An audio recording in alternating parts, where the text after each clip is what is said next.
Assalamualaikum warahmatullahi wabarakatuh. Bertemu di channelnya Mbak Behen, channel yang membahas tentang burung kicau mulai dari peternakan sampai dengan membuat burung juara. Bagaimana sih kipu itu kita bisa bersihkan kembali atau kita daur ulang gitu ya, kita daur ulang. Karena beberapa follower dan juga subscribernya Mbak Behen saat itu ada yang bertanya, kira-kira kipu bisa nggak sih kita pakai lagi ketika dicuci misalnya seperti itu. Dan bagaimana cara mencucinya? Salah satu ciri-cirinya kipu itu sudah harus diganti, itu adalah dia sudah mulai berdebu loh. Di konten sebelumnya Mbak Behen sudah menyampaikan bahwa kipu yang berdebu bisa berefek negatif untuk burung beranjangan kita. Di samping bisa menyumbat hidungnya atau lubang hidungnya sehingga pernapasannya terganggu, juga bisa membuat burung itu menjadi serak loh. Contoh misalnya ini kipu yang sudah kotor ya ya. Nih, sudah kotor. Nah ini lihat, dia berdebu loh. Contohnya gini, dia berdebu. Oh, debunya banyak sekali. Nah ini sudah harus kita ganti loh. Nah ini sudah berdebu. Nah debunya banyak sekali. Nah ini memang harus sudah kita ganti loh. Oke, langsung saja ini bagaimana caranya kita membersihkannya itu dan apa saja yang harus dipersiapkan. Ada beberapa cara atau bahkan mungkin ada beberapa tahapan yang biasanya Mbak Behen lakukan, tapi mungkin bolo-bolo bisa melakukan dengan metodenya sendiri. Itu yang pertama yang harus kita persiapkan adalah, kalau Mbak Behen biasanya Mbak Behen cuci pakai ini bolo. Ini adalah sabun cuci piring. Sabun cuci piring mereknya macam-macam banyak. Bisa Sunlight, bisa Mama Lemon, silahkan. Nah ini kita siapkan untuk mencuci kipunya di tahapan pertama. Kemudian yang kedua kita siapkan rebusan daun sirih. Ini rebusan air daun sirih. Nah air rebusan daun sirih. Daun sirih itu yang belum tahu daun sirih yang seperti ini bolo. Ini daun sirih. Gitu. Kita ambil beberapa helai. Kemudian kita rebus. Kita ambil airnya. Ya nanti digunakan untuk membilas atau merendam sebentar saja sih. Merendam pada saat si kipu itu sudah bersih. Tapi sebelum direndam kita cuci dulu bolo. Nah mencucinya bisa dengan air mengalir terutama ya. Yang bagus pakai air mengalir. Maksudnya yang lebih cepat. Jadi tinggal dicelupin aja, nanti kotorannya dia akan naik sendiri. Tinggal kita putar aja, nanti kotorannya naik, kita bilas. Setelah mulai bersih, baru kita cuci dengan sabun cuci piring. Kita cuci, ya kita beri sabun, diamkan beberapa menit, kemudian kita bilas lagi dengan air bersih. Setelah bersih, baru kita rendam dengan rebusan air sirih, kurang lebih ya 15 menit atau 10 menit. Setelah itu baru kita, ada bolo-bolo yang juga setelah direndam air sirih, bisa ditambahkan garam sedikit bolo. Kasih garam, karena garam itu juga bagus. Tujuannya apa? Sabun untuk membersihkan kuman-kuman yang tersisa dan kotoran-kotoran yang ada, itu sabun. Yang kedua, untuk rebusan air sirih adalah untuk memasukkan antibiotik atau mensterilkan sehingga si kipu ini betul-betul steril belum, karena ada antibiotiknya, sehingga kalau misalnya itu pun termakan sama burung kita, itu enggak masalah, malah bagus gitu. Toh dia herbal bolo. Dari beberapa kontennya Mbak Behen memang ada satu komenan bahwa bisa nggak sih kalau pakai disinfektan. Mbak Behen memang tidak pernah pakai disinfektan, tapi prinsipnya sebetulnya bisa. Cuman Mbak Behen lebih suka menggunakan bahan yang herbal bolo, sehingga tidak mempengaruhi atau tidak ada efek negatifnya pada burung. Karena kalau disinfektan Mbak Behen juga nggak tahu ada efeknya atau apa. Efek negatifnya ada atau tidak, efek positifnya ada atau tidak, Mbak Behen nggak tahu. Karena kalau disinfektan biasanya Mbak Behen hanya di lingkungan kandang. Jadi hanya tidak di dalam kandangnya, tapi di lingkungan kandangnya. Misalnya di lantai, disemprot di pintu kita masuk ya, pintu masuk mau ke kandang, bukan pintu kandang, tapi pintu mau masuk ke ruangan kandang. Nah itu kita semprot supaya lebih steril.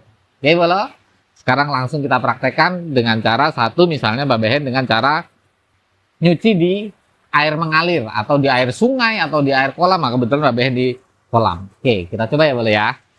Oke bolo, Mbak Behen sudah ada di kolam nih. Nah, ini kolamnya Mbak Behen nih. Kebetulan Mbak Behen juga punya kolam. Jadi bolo-bolo yang mau main ke tempatnya Mbak Behen, ya kita bisa mancing ikan, kita bisa bakar ikan bareng. Kita langsung cuci kipunya bolo. Nah ini ketika kita misalnya cemplungkan airnya seperti ini, itu kotornya langsung naik bolo.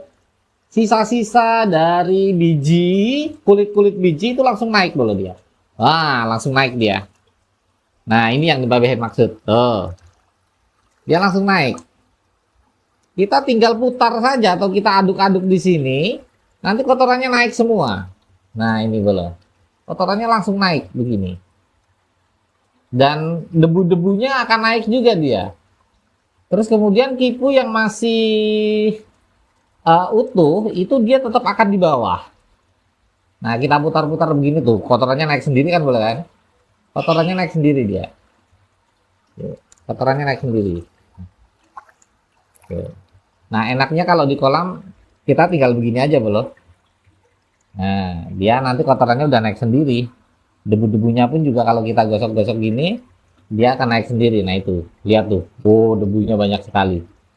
Nah, lakukan ini sampai betul-betul air yang ada dalam baskom kipu ini itu menjadi bening, menjadi bersih. Lakukan begitu. Ini nanti boleh kita tiriskan sesekali begini supaya kotoran-kotoran bekas telek-teleknya atau bekas apa namanya kotoran-kotoran burungnya bisa hilang. Nah ini kan sudah mulai kelihatan bersih bolo. Nah ini kita beginikan juga supaya debunya bisa hilang. Debu-debu yang hancur itu sudah bisa hilang bolo. Nah itu kotoran-kotoran burungnya juga terbawa. Tuh. Nah kalau sudah tidak berdebu, dia ketika mandi kipu itu juga aman sih, burung itu tidak menyumbat di hidung si burung, tidak juga membuat serak di tenggorokan. Nah itu kotorannya masih keluar bolo. Oke, begitu bolo, begitu seterusnya sampai bening. Tapi kalau bolo-bolo ternyata kesulitan, tidak ada sungai, tidak punya kolam yang airnya mengalir, itu bolo-bolo bisa pakai air keran yang mengalir bisa bolo, atau pakai ember juga bisa. Nah ketika sudah bersih seperti ini, sudah hampir bersih seperti ini kipunya, nah ini sudah mulai bening kan bolo. Tuh sudah mulai bening, kita tiriskan dulu airnya, jangan terlalu banyak, baru kita sabun bolo, baru kita beri sabun. Nah ini kita kasih sabunnya. Sabunnya bisa apa saja, biasanya Mbak Behen pakai sabun cuci piring. Nah gini, kasih, terus baru kita uyak gini. Nah dia busanya akan keluar, dia akan berbusa. Langsung kita bersihkan begini saja. Nah ini nanti busanya keluar, sampai busanya betul-betul keluar. Oke, dirasa cukup. Nah ini kita cuci lagi. Nah kita belebukkan, kita cuci lagi tuh, lihat bu, busanya sampai merah, sampai coklat belum. Tuh udah begini saja, dia akan nyebar sendiri nanti busanya. Oh begitu. Tuh debunya keluar lagi karena ya kotoran-kotoran yang nempel di kipu itu dilepaskan oleh deterjen tadi itu. Ya kita tiriskan. Airnya kita buang semaksimal mungkin. Ya ini udah selesai bolo. Lalu setelah ini apa yang kita lakukan?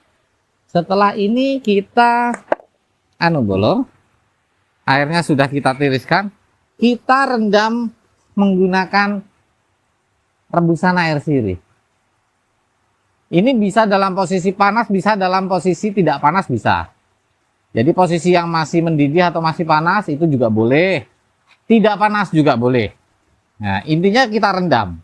Nah ini kita langsung masukin aja. Nah begini bolo. Nah ya kira-kira begini. Ini udah kita rendam, kita diamkan saja dia.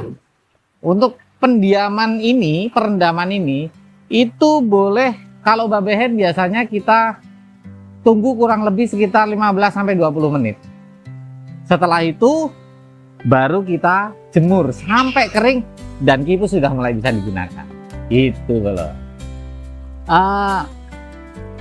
Kalau misalnya setelah dicuci ini kipu itu hancur atau tidak nih, kita gosok-gosok seperti ini, hancur tidak.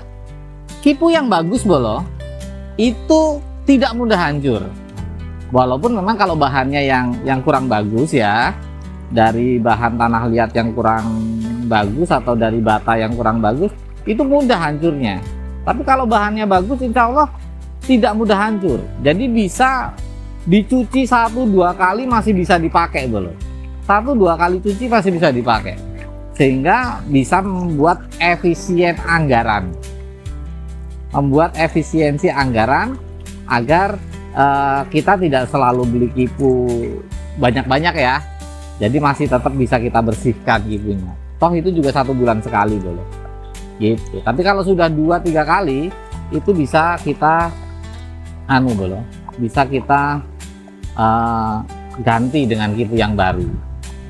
Jadi ya nggak dicuci terus, jadi gitu. Hanya cucian ya 1-2 kali, lumayan lah, 1-2 kali periode kan bisa buat ngirit juga tuh bolo. Kalau burunya banyak itu kita bisa untuk efisiensi gitu bolo.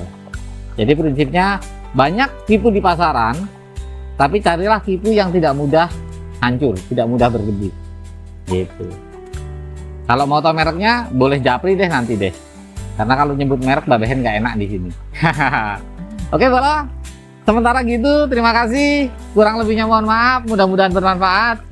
Salam sehat satu hobi, kicau mania berkah untuk kita semua. Amin. Assalamualaikum warahmatullahi wabarakatuh.